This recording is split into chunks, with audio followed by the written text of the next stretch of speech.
The victim has now been identified as 49-year-old Cynthia McKenna here of North Providence. And you know, until just a short time ago, police would only say her death was being considered suspicious. But in this just released statement, they are now saying it was, in fact, murder. Considered a hero certainly by the people who used to live in this house right here on Richard Street in the city of Cranston. Many of them making it out that night. Thank you to Jay Johansson. And today, we're getting a closer look at just how heroic his actions really were. The state of Rhode Island reintroducing this website this morning here at Central Falls High School. It's a school in the state that struggled for years with its graduation rate, but the goal of this site is to try and change that. A member of the local VFW based here in Barrington says he knows of at least 12 people who've been contacted by phone about making a donation, and at least one of them has cut a check. Yeah, Pam, this is where they'll be tallying all the votes tonight, and we can pretty much sum up the Republican side of this race in one sentence. John McCain will most likely become the GOP presidential candidate as of tonight. However, as for the Democrats, well, as everyone here in southern New England and across the country knows, that's a whole different story right now. Yeah, Karen, it's important to mention right away here that police have not positively identified this body, but we can tell you tonight that it was found right across the Sakonnet River on the Portsmouth side in the exact area where people had been asked to keep an eye out for a missing woman. It's not exactly the kind of find anyone wants to make in their neighbor's yard, but it was a body discovered here in Portsmouth this afternoon that has these 4 college students still in shock. You could see it through the window of the house, and you know, all I could see was the exposed skull and the rib structure.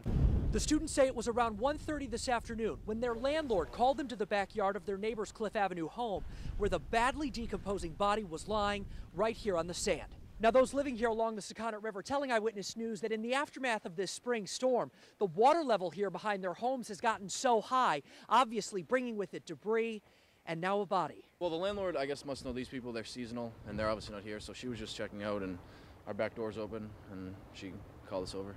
The medical examiner quickly removing the remains, which washed ashore about a mile from the Sakonnet River Bridge. It was on this bridge at the end of February where a car belonging to Adrienne Lynn Matoni was found hours after her South County home burned in an arson fire, after which she was never seen again. I mean, they spent weeks dragging out the bottom of this. Day and night, boats, police officers, everywhere. But again, we want to make it clear tonight, Portsmouth police are not speculating. They won't even comment on the possible sex of the body that they found. They say that's now in the medical examiner's hands, and he'll have that report coming up now in possibly 2 to 3 days. Now, right now, we keep making calls to try and find out more information for you on this breaking story. We'll hope to have new information for you coming up in an hour now at 6. Live with the mobile newsroom, Mark Zinni, Eyewitness News.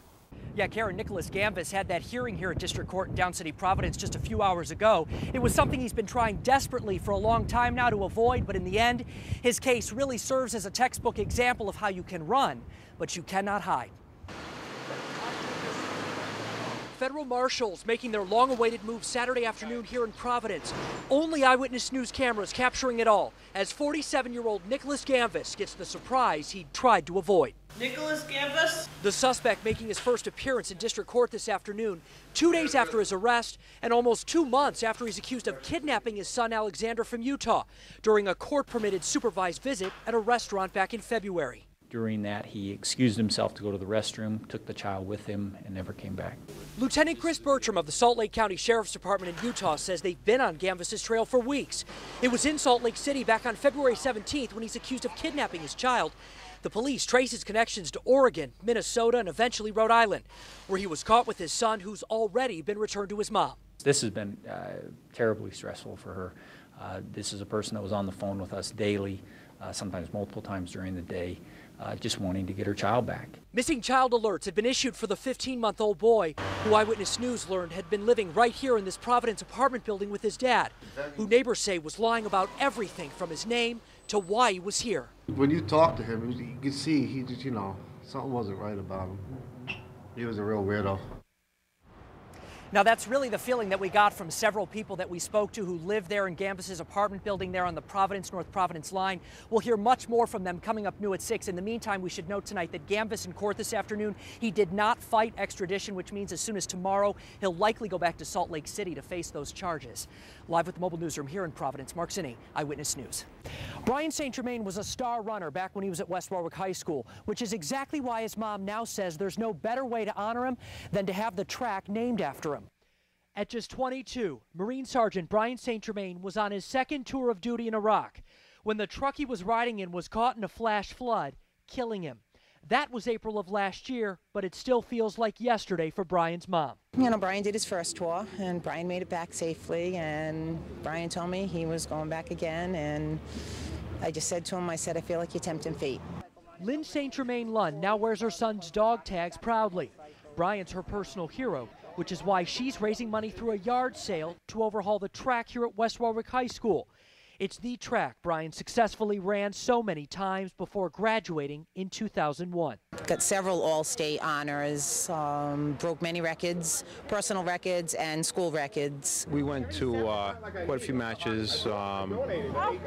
It was something he just, it came natural to him. It came natural to him, you know.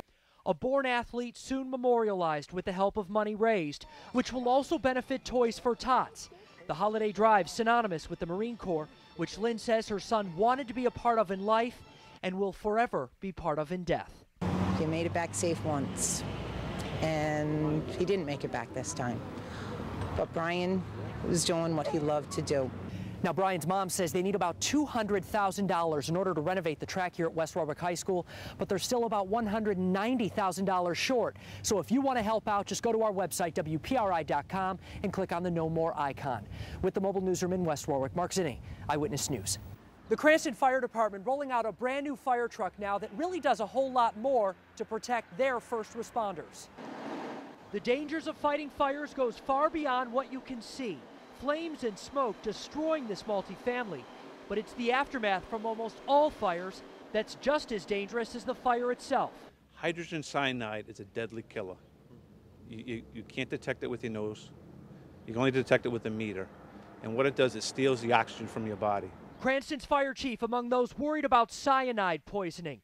It's a danger Target 12 first exposed back in 2006 after several Providence firefighters got sick fighting fires.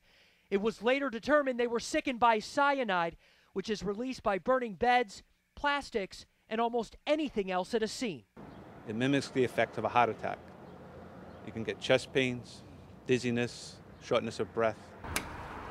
The truck providing a place for crews to rest.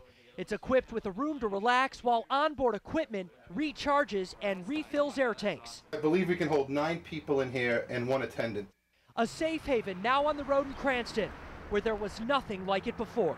We always had to depend on other departments to come in and fill our bottles for us. So now we're able to do that on the fire scene, and firefighters will be much more closely monitored on the fire scene for carcinogens and cyanide poisoning. Firefighting equipment is obviously very expensive, and this one comes at a cost as well, about $200,000. The city of Cranston and the firefighters union, though, split this cost. With the West Bay Mobile Newsroom in Cranston, Mark Zinni, Eyewitness News. Despite the fact now there have been many seatbelt safety campaigns over the past few years, many local teenagers are still not getting the message. They're not buckling up when they get behind the wheel. So now Mass State Police are actually hoping to scare them straight. Rather than just tell them, state police are showing them. A rollover crash simulator showing students at Bristol Plymouth Regional Tech what can happen when you don't use a seatbelt. But some of them already learned that lesson. My best friend had passed away in a car accident, so in a rollover accident, actually. Candace Ellis says 16-year-old Samantha Mello's death last year changed her forever. Mello wasn't wearing her seatbelt, so Candace now makes sure she does. Oh yeah, I have a picture on my dashboard. As soon as I get in my car, I put my seatbelt right on. Candace's best friend was one of 13 teenagers who died in crashes last year in Massachusetts.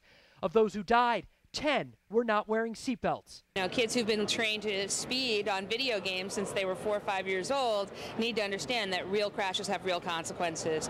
The state registrar says this simulator is about facing the reality of your choices. We have the data and everything else. There really is no good reason to not wear a seatbelt. And the first choice when getting in a car should be very clear. System that all begins with the clicking of the seatbelt. That starts the complete circuit of the supplemental restraint system, your airbags, your side curtains. All begins with the seatbelt. The seatbelt safety laws in both Rhode Island and Massachusetts really can't be any clearer. Anyone in the car, no matter where they're sitting, has to be buckled up. State police say they don't do it to make money off of tickets. They do it to save lives. With the mobile newsroom, Mark Zinni, Eyewitness News. We begin with your pinpoint weather and traffic together, and meteorologist TJ Del Sano. It's Friday. We can also look now at the weekend. How's it all looking, TJ? In a nutshell. Can we talk about Monday? Oh, man. No, it's not that bad. 5:02 on this Friday, and we begin with developing news right now. Police in Cranston investigating an accident that killed a woman. Investigators say a car struck the woman while she was crossing the busy street here. Eyewitness News reporter Joan Moran has more details now from the West Bay mobile newsroom. 3 men rescued from a capsized New Bedford fishing boat are back home this morning, but a fellow fisherman is still missing. Francisco Brito, John Matias, and Jorge Palma arrived in Sandwich last night. EMS checked them over, and they're all said to be okay this morning. They were on the Costa and Corvo when it capsized off Cape Cod early yesterday morning. There's still no sign right now of our captain, Antonio Mesquita. The Coast Guard is still looking for him. 5:11 right now, and we have developing news from California, where a devastating brush fire is still burning, and it's already destroyed about 70 homes near Santa Barbara. Some 10,000 people near Montecito were forced to evacuate as the flames neared the multi-million-dollar homes of celebrities, including Oprah Winfrey. Strong winds topping 70 miles an hour, helping to quickly spread the fire to about 800 acres and making battling that blaze difficult for firefighters. We have the latest now on an Eyewitness News exclusive. A woman accused of stealing from several local university students has now entered an unexpected plea. Margot Caddick is pleading not guilty by reason of insanity. Police say Caddick stole hundreds of items from several URI sorority houses earlier this year, including TVs, computers, even birth certificates and pay stubs. She's due back in court next month. Also new this morning, a healthcare worker arrested for allegedly breaking into a home and assaulting a former client who is bound to a wheelchair. The victim reportedly told 31-year-old Mandy Blake she was not welcome, but the suspect reportedly refused to leave and started arguing with her over money. That's when the victim says Blake grabbed her arms and began punching her on the head. Blake is currently being held on $7,500 cash bail pending an arraignment.